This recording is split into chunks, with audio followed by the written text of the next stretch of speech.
Look, we need to talk. I'm sorry to do this. I just can't stay silent any longer. Capricorn, this is an intervention. If I were a physicist, I'd rescue you from the Flat Earth Society. If I were a nutritionist, I would warn you about the tapeworm diet. As a psychologist, it's my responsibility to tell you the truth about astrology. Astrologers claim zodiac signs reveal something important about personality. Pisces is loving, Sagittarius is free-spirited, Taurus is loyal, and freaky, according to the renowned stargazer Beyonce. But strong evidence shows these claims are bogus. A study of over 170,000 people showed there was no correlation between any zodiac signs and any personality traits. And divorce rates and happiness levels didn't vary by sign either. If you stop and think about it, the whole idea of astrology is pretty ridiculous. I mean, how could the positions of the sun, the moon, and the planets have any lasting, let alone lifelong, impact on your personality? Zodiac signs are just stereotypes. They're generalizations about groups that aren't grounded in reality. In the US, the most disliked signs are Cancer and Scorpio. Not hard to figure out why. Scary disease, nasty predator.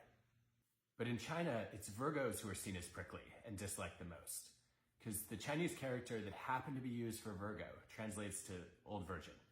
And experiments show... All right, a lot of you hit me up wanting me to respond to this, so you know the deal. I'm a phlebotomist, and I'm going to tell you the truth about car mechanics.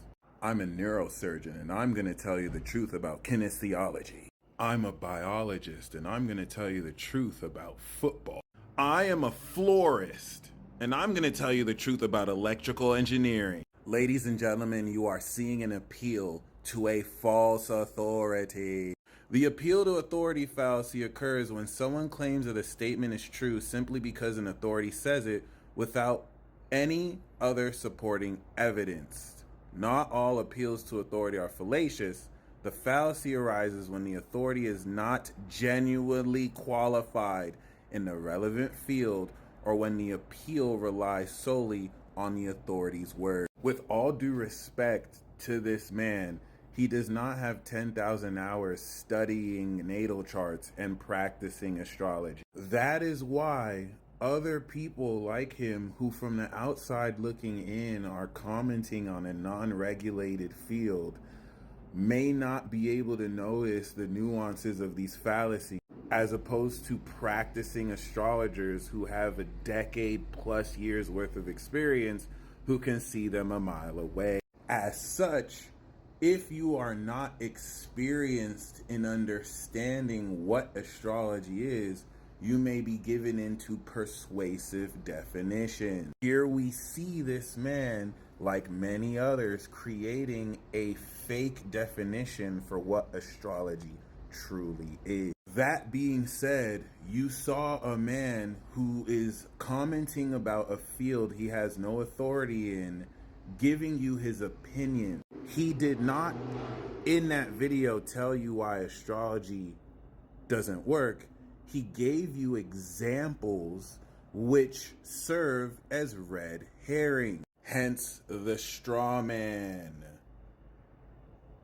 Refuting an argument different from the one actually under discussion. Telling you that a majority of people will not like Cancer or Scorpio because one is an illness and the other is an animal in no way speaks to the science of the zodiac. Talking to you about Virgo in another country and how another country sees it is a red herring taking you away from the main point. And this is where context is necessary. If I wanted a degree for law, I need to take a bar exam. If I wanted to be a medical doctor, I have to do residency. If I want to be an astrologer, I just have to call myself Osiris 5656, go on any social media platform and start posting astrology information. The failure of the education system to create accreditation and proper certification for this to exist has never been put in place. And as such, this allows many people who have no experience or authority to speak on it and spread all sorts of disinformation and lies. But that doesn't mean that astrology is bullshit. Just like psychology used to also be seen as a pseudoscience, and now it's not. So I didn't make this video to argue about whether he was right or wrong with his argument and whether astrology is legit or not. Like the previous video, I just wanted to point out the hole in logic and how that logic is completely unsound. One, because you are appealing to a false authority by listening to a psychologist talk about astrology. That's hilarious. Two, you are hearing a persuasive definition from someone who hasn't practiced this, giving you an erroneous application of what this is by sorting people who practice it wrong instead of sorting people who practice it right. This is no different from me looking at a quack doctor who has never done residency and then turning around to say medicine isn't real because of what the quack doctor did. Does that make sense? You have to understand that the majority of people listening to people like him and agreeing have never read a natal chart, are not educated in astrology, have not practiced it, and appeal to false authorities.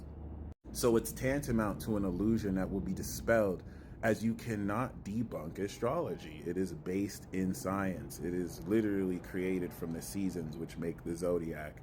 And you either know it or you don't. Now, with that being said, I would like to point you towards an authority who actually knows what they're talking about, if you would like insight on your own. Glenn Perry is a PhD who has made a psychology and astrology course. I'm actually in the middle of taking it. He is an astropsychologist. On his website, if you type in Glenn Perry astropsychology, he has articles that go into explaining a lot of these myths and debunking and demystifying them, so you have a much more practical scientific way of understanding the psychological processes that influence astrological occurrence. This is someone who's not only practiced psychology, they practice astrology. So I would personally research him. This book right here, Introduction to Astropsychology, is one of the greatest books I've ever read in my life. It is a highly recommended read for those of you who are interested in the truth. A lot of people just like to regurgitate limited theories and theoretical models and beliefs of other people. For those of you who would actually like to research, here, I'm showing you the way. These people actually know what they're talking about. And do some research before you run with these crazy theories from people who don't even have the authority to say what they're saying. Okay? Okay.